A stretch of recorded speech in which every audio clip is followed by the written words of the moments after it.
Hello guys, battle through the heaven के previous part में हमने देखा था शोयान जैसे ही अपने रिट्रीट से जगता है, एंसेस्टर शाओजुआन और शूनर शोयान को सही सलामत देखकर काफी खुश हो जाते हैं। अब इधर शोयान भी अपने बॉडी के अंदर इतना ज्यादा भास्ट और पावरफुल डाउ की एनर्जी को सेंस करके खुश हो जाता है। और इसी टाइम पर एल्डर शाओजुआन शोयान को बोलते हैं, तुम्हारी बॉडी के अंदर अभी के लिए गू क्लैन का ब्लड लाइन भी है और पता है तुम एक क्योटिक सिचुएशन में चले गए थे, लेकिन तुम्हारी ये छोटी सी गर्लफ्रेंड अपनी ब्लड को डोनेट करते हुए तुमको बचाई है। अब एल्डर शाओजुआन के मुंह से अपनी गर्लफ्रेंड के बारे में ऐसी तारीफ को सुनकर शोयान भी शर्मा जाता है। अब आगे एल्डर शाओजुआन शोयान को हान क्लैन के कुछ मिस्ट्री के बारे में बताते हैं, जिसे सुनकर शूनर और शोयान दोनों ही सरप्राइज हो जाते हैं। अब शोयान अपने ब्लड लाइन को प्यूरिफाई करने के बाद एंसेस्टर शाओजुआन अपनी बातों के हिसाब से शोयान को अपना 3 मिस्टीरियस चेंजेस की फाइनल स्टेप्स को दे देते हैं। फिर शोयान उस सारे स्टेप को फॉलो करते हुए जैसे ही कल्टीवेशन करने लगता है, धीरे धीरे करके उसके फोरहेड के बीच में उसका क्लैन टैटू अपीयर होने लगता है। अब थोड़े दिनों के बाद जैसे ही शोयान अपने क्लैन टैटू की 3 स्ट्रोक को ड्रॉ कर देता है, वो अचानक से अपने रिट्रीट से जग जाता है। ये देखकर एल्डर शाओजुआन शोयान को अपने क्लैन टैटू के बारे में बहुत सारे मिस्ट्री बताने लगते हैं। अब अगर आपको और अच्छे तरीके से प्रीवियस एपिसोड को जानना है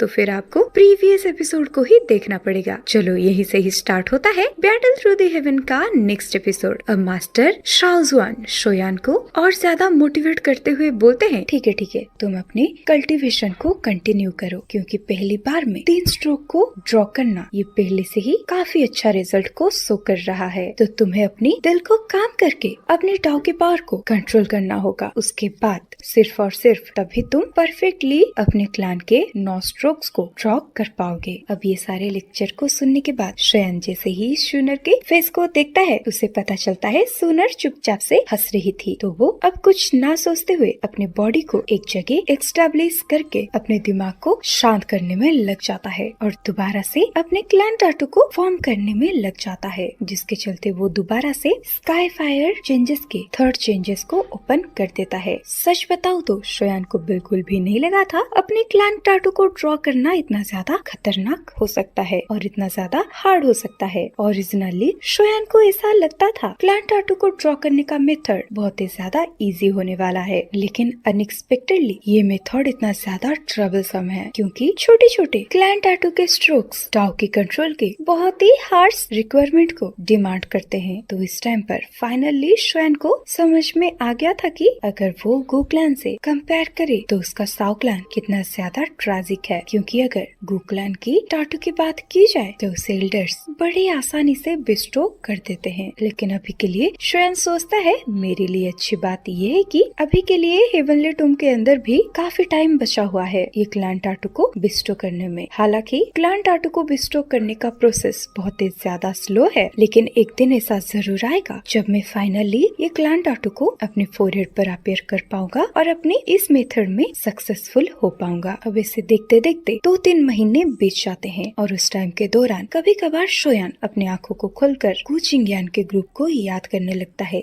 जो कि शाओजुआन के टूम के बाहर ही कल्टीवेट कर रहे होते हैं। लेकिन उसके सामने प्रेजेंट हुए उसके एंसेस्टर शाओजुआन, जो कि अभी के लिए शोयान का एक स्ट्रिक्ट टीचर बन चुके हैं, उनके सामने वो बिल्कुल भी लेजी फील करने की हिम्मत भी नहीं करता। अब ये ट्रेनिंग के दौरान देखते देखते 6 महीने बहुत जल्द बीत जाते हैं और उस टाइम के दौरान शूनर भी आराम से वहीं पर बैठकर कल्टीवेशन कर रही होती है। अब 6 महीने के बाद हमें शोयान के फोरहेड में दिखाया जाता है कुछ अजीब से पर्पल रेड लाइन उसके आईब्रो के बीच में फॉर्म हो रही होती है। ऐसा लगता है कि ये जैसे कोई इनविजिबल पेन की कलाकारी है। अब इसे क्लोजली ऑब्जर्व करने के बाद पता चलता है ये 8 स्ट्रोक्स एकदम परफेक्ट लाइन जैसी अपीयर हो चुके हैं और इसके अपीयरेंस को देखकर लग तो ऐसा रहा था जैसे ये क्लैन टैटू, जो कितना ज्यादा मिस्टीरियस एनर्जी को पोजेस करता है, वो धीरे धीरे अपने सेफ को ले रहा है। अब इधर शाओजुआन शोयान के फोरहेड को बहुत ही ज्यादा ध्यान से देख रहे होते हैं। अब जहाँ पर क्लैन टैटू की 8 लाइंस फॉर्म हो चुका था, अब शाओजुआन चुपचाप से अपने सर को हिलाते हैं और मन ही मन बोलते हैं, सिर्फ 6 महीने में क्लैन टैटू की 8 स्ट्रोक को फॉर्म कर पाना ये बहुत ही ज्यादा सरप्राइजिंग बात है। और उनके टाइम में भी ऐसा कोई नहीं था जो 6 6 महीने में 8 क्लान टाटू के स्ट्रोक को अपियर कर पाया था। और जैसे ही शोयान ने ब्रेक थ्रू किया था, उसी टाइम के बाद से वो अपने क्लान टाटू को क्रिएट करने की प्रोसेस में बढ़ जाता है, जिसकी वजह से ये चीज भी शोयान के लिए बहुत ज्यादा डिफिकल्ट में भरा हुआ था। अब शाओजुआन अपने मन ही मन ये सारी बातों को सोच रहे होते हैं। वो देखते हैं शोयान के आईब्रो के बीच में और एक पर्पल रेड लाइन अपीयर हो रही है। अब इस लास्ट लाइन को देखकर शाओजुआन इंस्टेंट ही सरप्राइज हो जाते हैं। अब वो काफी सरप्राइज भरी आवाज में कहते हैं, एक्चुअल में इस लिटिल फेलो ने अपने मोमेंटम का यूज करते हुए क्लान टाटू के 9 स्ट्रोक को ड्रॉ करने की कोशिश कर रहा है। अब वो देखते हैं कुछ टाइम के बाद शोयान के आईब्रो के बीच में वो लास्ट 9th ब्लड लाइन का स्ट्रोक स्टेबल तरीके से फॉर्म हो जाती है। अब जैसे ही फाइनल लाइन अपीयर होती है, शाओजुआन हंसते हुए बोलते हैं ये लड़का सच में बहुत ही ज्यादा सरप्राइजेस में भरा हुआ है। अब जिस मोमेंट पर शोयान का क्लान टाटू पूरे तरीके से सही से फॉर्म हो चुका था, शोयान के बॉडी में बहने वाला खून इंस्टेंट ही स्पीडली बहने लगता है और उसके ब्लड वेसल्स और बॉडी में से एक अजीब सी बजिंग साउंड ओमिट होती है। अब शोयान के ब्लड वेसल्स की बजिंग साउंड को सुन के एंसेस्टर शाओजुआन के फेस में एक जॉय फ्लैश होता है। अब वो हंस के बोलते हैं, सक्सेस। अब क्लान टाटू का सक्सेसफुली फॉर्म होने के बाद शोयान की आंखें इंस्टेंट ही खुल जाती है। अब उसकी आंखों में एक पर्पल रेड लाइट फ्लैश होती है। अब कुछ टाइम के अंदर शोयान इस पर्पल रेड लाइट के साथ काफी यूज टू हो जाता है। अब इंस्टेंट ही जो क्लान टाटू उसके आईब्रोज के बीच में होता है, हम उसे शोयान के स्किन के अंदर डिसअपियर होते हुए देखते हैं। ऐसा लगता है जैसे ये सब उसके मन से ही हो रहा है। अब शोयान एक लंबी सांस भरते हुए बोलता है, तो फाइनली मैंने अपने क्लान टाटू को एक्टिवेट कर ही दिया। अब शोयान अपने दोनों आईब्रोज के बीच में एक मिस्टीरियस लाइट को सेंस कर पाता है और अपने साओ क्लान के टाटू को पोजेस करने के बाद अब उसे फ्यूचर में स्काईफायर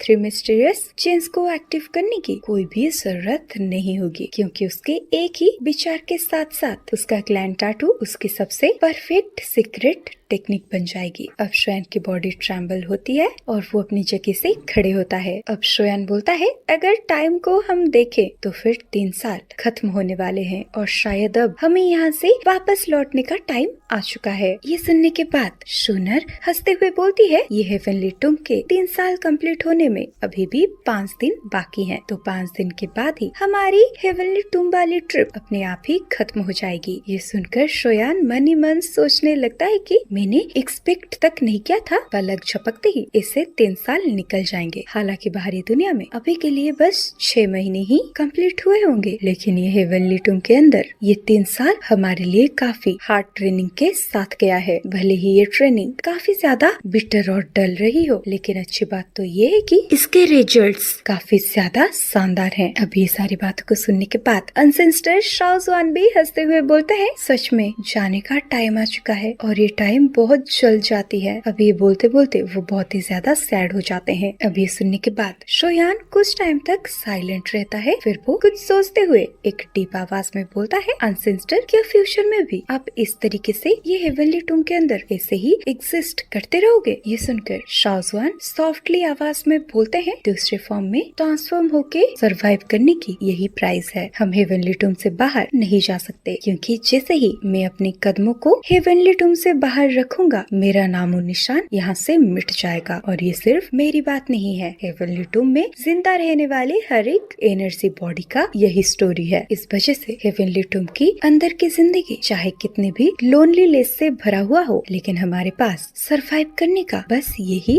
लास्ट रास्ता है। अब ये सुनने के बाद शोयान दोबारा से कुछ सोचते हुए अपने एंसेस्टर को पूछता है, एंसेस्टर शाओजुआन, क्या आपको किसी और तरीके से मैं रिवाइव नहीं कर सकता? ये सुनकर शाओजुआन हंसते हैं। वो काफी ओपन माइंडेडली शोयान को हंसते हुए बोलते हैं, शोयान मुझे सही से पता है तुम एक टॉप लेवल के अल्केमिस्ट भी हो। भले ही कोई इंसान अपने मौत के पगार पर पहुंच चुका हो या फिर मर चुका हो, फिर फिर भी तुम अपने कुछ स्पेशल टेक्निक और मेथड की मदद से उसे वापस से इंसान में ट्रांसफर कर सकते हो। लेकिन मैं वो सोल का आखिरी टुकड़ा हूँ जिसकी बहुत साल पहले मौत हो चुकी थी, और तो और ये सोल इनकम्प्लीट है। अब वो श्वेन के कंधे को थपथपाते हुए बोलते हैं, लिटिल फेलो, अगर तुम सच में काफी टेरिएबल फील कर रहे हो तो तुम्हें इन फ्यूचर डाउडी क्लास में ब्रेक थ्रू करने की पूरी कोशिश करनी चाहिए। अगर तुम उस लेवल तक पहुंच पाते हो तो हो सकता है कि तुम मुझे यहाँ से बाहर निकाल सको, लेकिन इस टाइम पर तुम्हें ये सारी बातों को बिल्कुल भी नहीं सोचना चाहिए। ये सारी बातें तुम्हारे लिए अभी के लिए पॉइंटलेस है, और मैं इतने सालों से यहाँ पर रह के इस जगह के लोनलीनेस को इसलिए एंजॉय नहीं कर रहा हूँ जिससे मैं एक दिन रिवाइव हो सकूं। बस मेरी इतनी ही उम्मीद थी कि मैं शाओ क्लैन की लास्ट ब्लड लाइन को किसी को पास कर सकूं। मैं नहीं चाहता कि शाओ क्लैन की ब्लड लाइन की स्ट्रेंथ इस हेवनली टूम में मेरे साथ यहीं पर दफन हो जाए। अब ये सारी बातों को सुनने के बाद शोयान बहुत ही ज्यादा इमोशनल हो जाता है, क्योंकि वो भी समझता था उसका एंसेस्टर शाओजुआन जो भी कह रहे हैं वो बिल्कुल ही सही बात है। अगर शाओजुआन के पास कोई ऐसा मेथड होता भी जिससे वो यहाँ से फ्री हो सकते, फिर भी अभी के उसके स्ट्रेंथ के हिसाब से उसके पास वो एबिलिटीज है नहीं जिसके चलते वो शाओजुआन को बचा सके। अब शोयान अपने एंसेस्टर को बोलता है, एंसेस्टर आप बिल्कुल भी चिंता मत करो, मैं फिर से हेवनली टूम पर वापस जरूर लौटूंगा, और तब तक मैं प्रॉमिस करता हूँ मेरा लेवल ऑलरेडी डाउशिंग के लेवल पर होगा। हालांकि डाउशिंग लेवल पर ब्रेक थ्रू करना कोई बच्चों का खेल नहीं है, ये काफी डिफिकल्टी से भरा हुआ होता है, लेकिन चाहे कुछ भी हो जाए शोयान अपना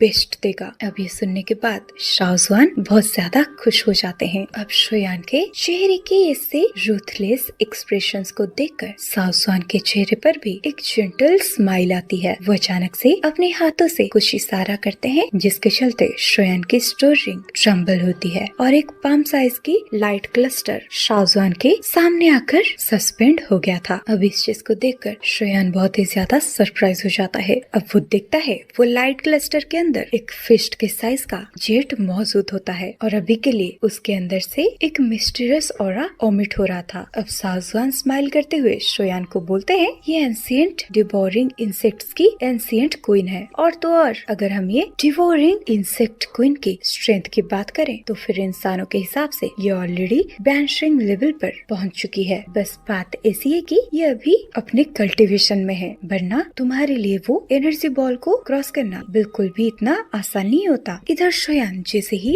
बैंशिंग लेवल की एंशिएंट क्वीन की नाम को सुनता है वो डरते हुए सोचता है, क्या मैं अब तक अपने हाथों में एक बॉम्ब को लेकर घूम रहा था, और अगर मुझे इस चीज का पता उस टाइम से होता कि मैं इतना ज्यादा टेरिफाइंग चीज को लेकर अपने साथ घूम रहा हूँ, तो फिर मुझे भले ही चाहे कितनी भी क्यूरियोसिटी होती फिर भी मैं इसको बिल्कुल भी अपने पास नहीं रखता। इसी टाइम पर शूनर हंसते हुए काफी एक्साइटेड होते हुए बोलती है, तभी मैं कहूँ हम जब वो क्रिस्टल टनल में से बाहर आए थे उसके बाद भी वो एंशिएंट डिवोरिंग इंसेक्ट्स इतना ज्यादा पागलों की तरह हमारे ऊपर हमला क्यों कर रहे थे। लगता है ये सब इसीलिए था क्योंकि ब्रदर शोयान ने उनके इंसेक्ट क्वीन को पकड़ लिया था। अब इसी टाइम पर शाओजुआन बोलते हैं कि अगर तुम बाहर जाते हो और ये चीज शाक जाती है तो ये डिवोरिंग इंसेक्ट क्वीन चुपचाप से तुम्हारे बॉडी में एंटर करके तुम्हारी पूरी डाउकी को डिवोर कर लेगी। जब तक कोई इलाइट डाउशिंग लेवल का वॉरियर इसे इंड्योर नहीं करता, इसको तुम्हारे बॉडी के अंदर ढूंढना नामुमकिन है। ये सुनकर शोयान के सर से एकदम से पसीने फ्लो होने लगते हैं। अब शोयान डरते हुए बोलता है, अनसेंस्टर अच्छी बात है कि आपकी आईसाइट इतना ज्यादा शार्प है, वरना ये डिवोरिंग इंसेक्ट क्वीन मुझे हार्म पहुंचा देती। ये सुनकर शाओजुआन हंसते हुए बोलते हैं, सच में ये इंसेक्ट क्वीन बहुत ही ज्यादा ट्रबलसम है, लेकिन एंशिएंट इंसेक्ट एम्परर क्लॉथ को बनाने के लिए ये चीज सबसे ज्यादा बेस्ट मटेरियल है। अब वो आगे एक्सप्लेन करते हुए बोलते हैं, एंशिएंट इंसेक्ट्स एम्परर क्लॉथ ये एक स्पेशल तरीके की डिफेंसिव डाउश स्किल है, और इसके रिफाइनमेंट के बाद ये एक आर्मर की रूप ले सकती है जो कि तुम्हारे बॉडी को कवर कर लेगा। और एंशिएंट टाइम में ये चीज बहुत ही ज्यादा पॉपुलर थी, और मेरे एस्टिमेशन के हिसाब से अगर इस एंशिएंट क्वीन का यूज करके एंशिएंट एम्परर क्लॉथ को रिफाइन किया जाता है तो फिर ये एक इलाइट बैंशिंग लेवल के अटैक को भी रोक पाएगा। अब जब शोयान को पता चलता है इस चीज का स्ट्रेंथ इतना ज्यादा खतरनाक है कि इसे एक इलाइट बैंशिंग लेवल का वॉरियर भी हार्म नहीं कर सकता, तो उसकी आंखें इंस्टेंट ही ब्राइट हो जाती है, क्योंकि उसकी body already ancient dragon phoenix armour को पोसेस करती है। और अगर उसके ऊपर ये इंसेक्ट एम्परर क्लोथ को भी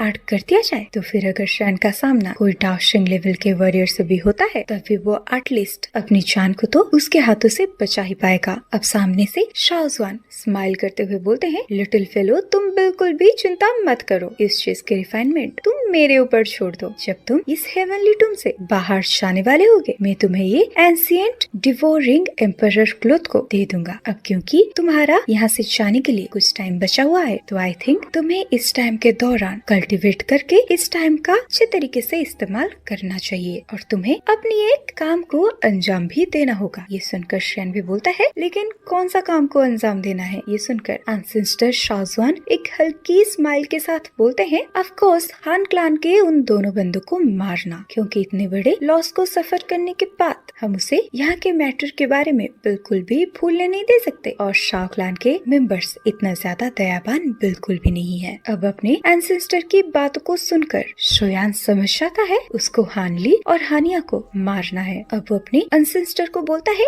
आखिर मैं उन दोनों को भूल कैसे सकता हूँ, बस बात ऐसी है कि मुझे अभी के लिए नहीं पता कि वो दोनों हेवनली टूम के किस हिस्से में जाकर छुपे हुए हैं। और मैं आपको बता दूं, अभी के लिए शोयान का बॉडी का स्ट्रेंथ एकदम खतरनाक तरीके से राइज हो चुका है, जिसके चलते वो काफी इजीली हानली और हानिया को मार सकता है। और ये हेवनली टूम के अंदर बहुत ही कम लोग जिंदा हैं और ये जगह बहुत ही ज्यादा खतरों से भरी हुई है। और अगर उन दोनों की इस जगह पर मौत हो भी जाती है तब भी इस मैटर के बारे में किसी को भी कुछ भी नहीं पता चलने वाला। अब शयन की बातों को सुनने के बाद एंसेस्टर शाओ जुआन हंसते हुए बोलते हैं, जब तक वो दोनों इन हेवनली टूम के अंदर है वो मेरे सेंसेस से बिल्कुल भी नहीं बच सकते। ये कहने के बाद एल्डर शाओ जुआन अपने हाथों को वेव करते हुए अपने सामने एक पोर्टल को क्रिएट करते हैं। अब सामने प्रेजेंट हुए स्पेशल पोर्टल को देखकर शयन के फेस में एक डेंस स्माइल आती है। अब वो बिना कुछ कहे आगे बढ़ने लगता है। अब शोयान को उस स्पेशल क्रैक में एंटर करते हुए देख शूनर भी शोयान को फॉलो करने लगती है। अब दोनों को उस स्पेशल क्रैक लाइन के अंदर एंटर करते हुए देख शाओ जुआन के चेहरे पे एक डेंस स्माइल आती है। अब सीन चेंज होकर आता है एक ऐसी जगह पर जिस जगह को एनर्जी फॉग ने चारों तरफ से कवर करके रखा हुआ था। हम ओकेजनली कुछ एनर्जी बॉडी को भटकते हुए देखते हैं, लेकिन वो एक्सट्रीमली साइलेंट थी, जिसकी वजह से वो एकदम घोस्ट की तरह लग रहा था। हम देखते हैं एक फिगर को जो सिल्वर कलर का आर्मर पहनकर एक पत्थर के ऊपर बैठा हुआ था और उसके बॉडी से एक पावरफुल एनर्जी फैल रही होती है। अब क्लियरली हमें यहाँ पता चलता है ये एक 9 स्टार लेवल की एनर्जी बॉडी है। अब वो 9 स्टार की एनर्जी बॉडी अपने चारों तरफ की चीजों को सेंस कर रही होती है। जब काफी टाइम तक फोकस करने के बाद उस एनर्जी बॉडी को कोई भी फ्लक्चुएशंस नहीं दिखता, वो अपने सर को हिलाकर थोड़ा बहुत रिलैक्स होने लगता है। लेकिन इसी मोमेंट पर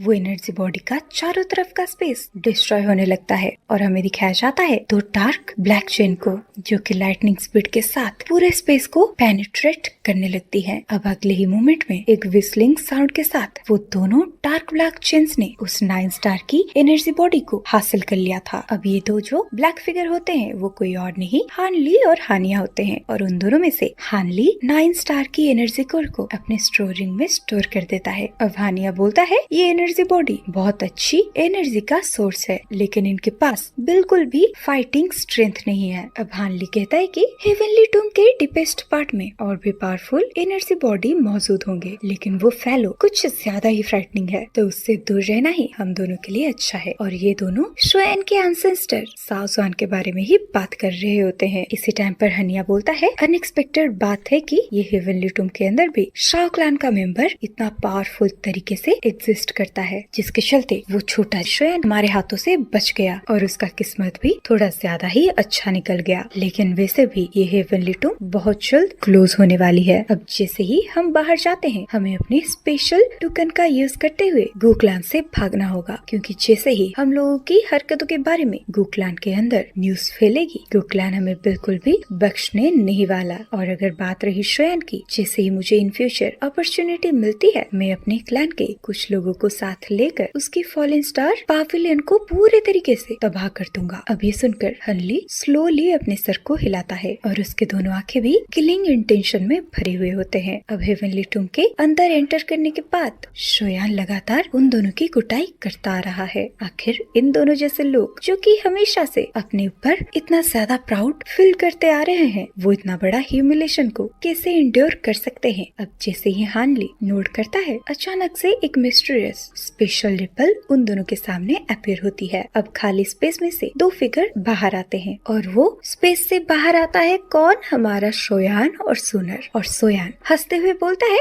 अरे नेक्स्ट टाइम की वेट करने की क्या जरूरत है, क्यों ना चीजों को अभी ही रिजॉल्व कर दिया जाए। क्यों बोलो ना तुम दोनों, मैं सही कह रहा हूँ ना। अब शोयान को अपनी आंखों के सामने देखकर हानली और हानिया एकदम से सरप्राइज हो जाते हैं, क्योंकि वो लोग शोयान के बॉडी के स्ट्रेंथ को क्लियरली सेंस कर पा रहे थे। तो आप लोग मुझे कमेंट में जरूर बताना, ये हानली और हानिया इस बारी शोयान के चंगुल से बच पाएंगे या फिर आज इनका आखिरी दिन होगा इस धरती पर। अब इस चीज के बारे में तो हमें कल पता चलेगा, क्योंकि यहीं पर ही खत्म हो जाता है बैटल थ्रू द हेवन का ये वाला नोवेल एक्सप्लेनेशन पार्ट। तो चलो गाइस, कमेंट सेक्शन में ये भी बताना आज की एपिसोड आपको कैसी लगी। अगर पसंद आई हो तो भी कमेंट करना, नहीं तो क्या गलती है वो भी मुझे बता देना। और जाते जाते चैनल को सब्सक्राइब करना ना भूले और वीडियो को लाइक और शेयर करना बिल्कुल भी ना भूले। तो चलो मिलते हैं नेक्स्ट वीडियो पे, बाय।